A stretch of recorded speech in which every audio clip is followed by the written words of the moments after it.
এক সপ্তাহে টানা ভারী বৃষ্টি ও উজান থেকে নেমে আসা পাহাড়ি ঢলে তলিয়ে গেছে রাঙামাটির বাঘাইছড়ি উপজেলা ও পৌরসভার নিচু এলাকা। উপজেলার 5টি ইউনিয়নের ফসলের মাঠ তলিয়ে গেছে। এছাড়া পৌরসভার 5টি ওয়ার্ডে সড়কে পানি উঠে যোগাযোগ ব্যবস্থা বন্ধ হয়ে পানিবন্দী প্রায় 3,000 পরিবার। উপজেলা প্রশাসনের পক্ষ থেকে 55টি আশ্রয়কেন্দ্র খোলা হলেও পানিবন্দী মানুষদের অভিযোগ, তাদের উদ্ধারে এখনো কোনো পদক্ষেপ নেওয়া হয়নি। ওমর ফারুক সুমনের তথ্য ছবিতে প্রতিবেদন।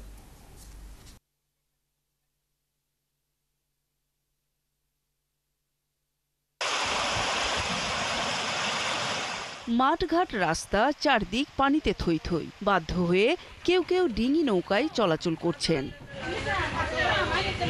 গত এক সপ্তাহের টানা বৃষ্টি ও উজান থেকে নেমে আসা পাহাড়ি ঢলে তলিয়ে গেছে রাঙামাটির বাঘাইছড়ি উপজেলা ও পৌরসভার নিচু এলাকা। উপজেলার বঙ্গরতলী, মারিশা, রূপকারী, খেদারমারা, বাঘাইছড়ি ও আমতলী ইউনিয়নের অনেক গ্রাম ও ফসলের মাঠ এখন পানির নিচে। চরম দুর্ভোগ পোহাচ্ছেন এলাকার লোকজন। বিপদ সীমার উপর দিয়ে যাইতেছে বর্তমানে। পুরাতন মারিশা থেকে মাস্টারপাড়া রোড চমুনি হইয়া পুরো রোডটা এখন পানির নিচে আছে। আমরা এখন খুব অসহায় অবস্থায় আছি, এই প্রশাসনের সাহায্য কামনা করি। এছাড়া পৌরসভার 9টি ওয়ার্ডের মধ্যে 5টি ওয়ার্ডই পানিতে তলিয়ে যাওয়ায় বন্ধ হয়ে গেছে সড়ক যোগাযোগ। পানিবন্দী হয়ে পড়েছে প্রায় 3,000 পরিবার। বাড়ি ঘরে পানি উঠছে, মানুষের কর্মস্থান নাই, কিছু নাই। সরকারিভাবে এখনো পর্যন্ত কোনো সহযোগিতা পাচ্ছে না। খাবার পানি, বিশুদ্ধ পানি এবং তাদের খাদ্য সামগ্রীর অভাব এবং চলাচলের খুবই বিঘ্ন করতেছে। স্থানীয় জনপ্রতিনিধিরা জানান, নৌকার অভাবে পানিবন্দীদের উদ্ধার করা যাচ্ছে না। দুর্গত এলাকায় ত্রাণ সহায়তাও পৌঁছায়নি।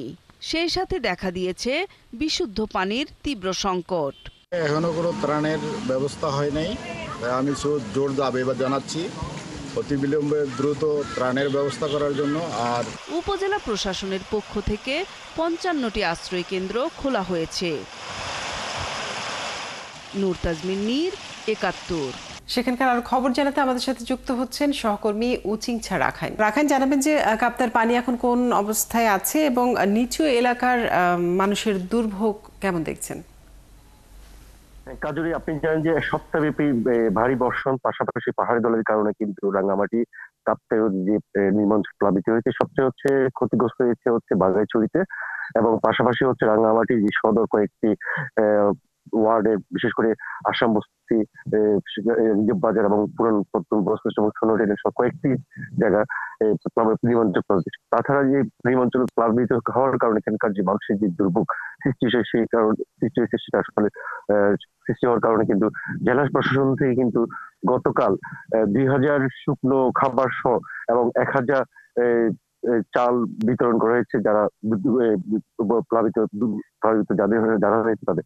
পাশাপাশি এখানকার জেলা প্রশাসন থেকে আমরা জানতে পেরেছি আজ যেহেতু বাঘাইছড়ি, বরকল এবং জুড়েছড়িতে কিন্তু ত্রাণ বিতরণ করা হবে এমনটি আমরা জানতে পেরেছি।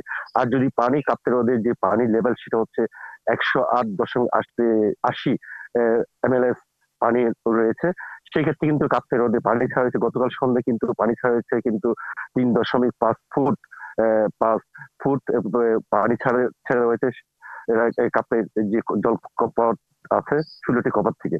পাশাপাশি আর যদি একটি আপনাকে জানানো রাখি, যে কর্ণফুলী নদীতে যেমন রাইখালি চন্দ্রগড়ে যে ফেরিঘাট রয়েছে, গতকাল সারাদিন ব্যাপী বন্ধ ছিল ফেরি চলাচল। আজ হয়তো যেহেতু পানি একটু কমতে শুরু করেছে, সেই কারণে হয়তো ফেরি চলাচল ঘটবে এমনটি আমরা জানতে পেরেছি। হয়তো 10টা নাগাদ হয়তো ফেরি চলাচল শুরু করতে পারে এমনটি আমরা জানতে পেরেছি। কাজরি, উচিংছা, আপনাকে অনেক ধন্যবাদ যুক্ত থাকার জন্য। দর্শক, রাঙামাটির বন্যার খবর জানাচ্ছিলেন আমাদের সহকর্মী।